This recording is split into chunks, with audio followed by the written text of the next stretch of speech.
We're here with Melbourne Chief Executive Cameron Schwab, and it's a great day for the club. Mark Neal has been appointed the 27th Melbourne coach. Yeah, and it's a very important day in the history of it. It's obviously, as you know, I love the notion of sort of the timelessness of AFL footy, where we understand that what's happened in the past as it goes into the present, as it goes into the future, is very important. And last night when we finalised the arrangement with Mark, I sent him a text saying that he's got a lineage which goes back now to, from Checky Hughes, Norm Smith through to, I think even Albert Chadwick originally, through to Ron Barassi as some of the great people the game's produced, and something we, even in the discussions with him about the coach, we talked a lot about where the club's come from, but also clearly when you're the new coach, where we're actually heading as well.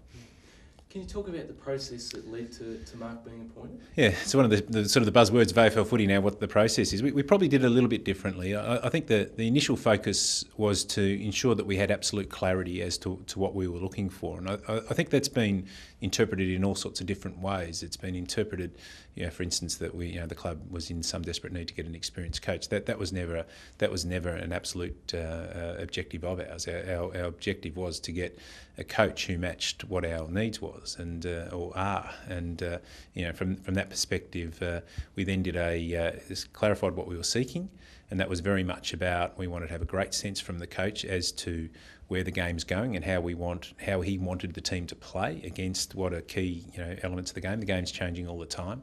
And then at a probably more, almost the personal aspect of it all, from the person concerned, a lot about how they were going to lead the group, how they were going to set the standards, how they're going to model the behaviours, what their expectations were of players and of the people around them. And so fundamentally we were saying we want to know what the plan is, and we want to know how you're going to execute. And from that perspective, then we did a lot of homework, a lot of phone calls took place, a lot of people were spoken to, and then from that we just isolated the people that we wanted to speak to in regard to that.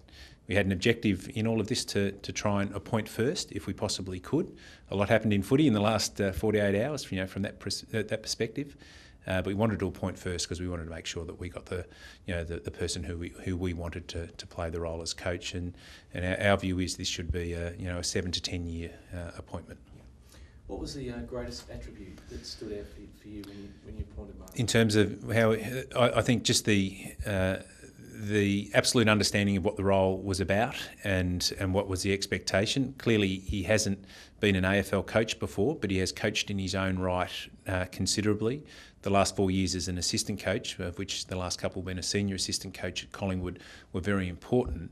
But for the previous 10 or so years, he'd actually been a coach in his own right. And he combined his coaching during that period of time with senior roles at Geelong College. He was a department head at Geelong College, and so that showed to us that there was more to him than simply the coach. He was a person who was used to taking responsibility.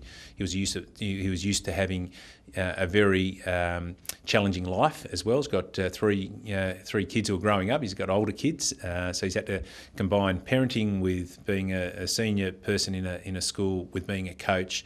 And for the last 4 years has built up just an outstanding reputation in regard to the work he's done at Collingwood, which obviously culminated in a premiership last year with Mick Malthouse and the rest of his team. How important was it to get a coach who had been at a successful club such as Collingwood? I think it's important. But sometimes you can get a bit distracted by that as well. What you're looking for is the quality of the person, and sometimes a very good quality person mightn't find themselves in a situation where the team they're involved in wins a premiership. Alan Jean's one of the great coaches of all time, came through an unsuccessful St Kilda era. Tom Hafey is one of the great coaches, came through an unsuccessful Richmond era. So it's not necessarily just about that, but it certainly helps. The quality of their mentors, I think, is a very, you'd like to think you can reflect back on who a coach has actually had who has helped shape them. And Mark was able to talk about Malcolm Blight as a player who he was coached by, and he was able to talk about Mick Malthouse, who was an assistant coach he was coached by as well.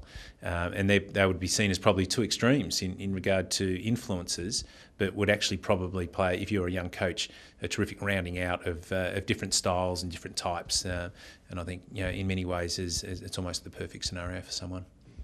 You've been involved with football for 30 years. This appointment for Melbourne, how significant is it? I think it's like anything. Your next game is the most important, and the next coach of Melbourne was always going to be, a fundamental one. We've had a challenging year, and we know that. What this process has been able to do is not only been about the coach, it's about us bringing back together all of the elements we needed to do to make sure that we were in a strong position to move forward. And that reflection was probably as strong as the actual process of getting ourselves the next coach, and that's been fantastic. And I can't speak more highly of the support that. So the role I've had to play in regard to that, working with Gary Lyon as the chairman of the subcommittee, with Guy Jalland and Don McClarty involved in that process, it just worked really well. We didn't want to go through a death by PowerPoint type process. We've deliberately taken it that we wanted to say, here are the 4 key things that we're looking for. Now you articulate what those 4 things actually look like and how you would go about them. And it was a bit more conversational than perhaps most of these things have been. Didn't want to sit there and look at a slideshow. We wanted to get down to the types of conversations that we will have as a board and a CEO with a coach about what we expect from him in regard to his players and his support group and those sorts of things. And so we didn't even ask for their review of our player list, because we would hope that we would have enough insight into our own player list. He will soon enough. We'll work out whether the strengths and weaknesses are in that. But it was very much about what we had to do as a group to get ourselves the right person. And we met Mark and spent time with him. And very, very quickly, we were able to look to each other and say, we've got our guy here. This is exactly what we're looking for. Yeah. So after the first time you met him, you're pretty certain he was the one? I think you've got to be a bit careful of that. You can get caught up in that sort of first impressions thing. You want first impressions to be good, no doubt. But at the same time, what you're then looking for is depth, and then you're looking for understanding. You're looking for a ability to answer the tough question, an ability to straight talk. So that came out very strongly. And even in the last 24 hours, I've seen a little bit of the straight talk from him, and from my point of view, that was good. That's I'd like to. If I was a young player, and the one thing you want to know, or if you're even an experienced player, the one thing you want to know is where you stand. And he made it absolutely clear where he stood in regard to his desire to get our job, but also made it absolutely clear that we have to move, and that was important for us, and that was a very healthy discussion. Cameron, it's a great day for the footy club, and we'll be really keen to see how Mark unfolds for the next 3 years and hopefully beyond. Yeah, no doubt, and feeling very good about it.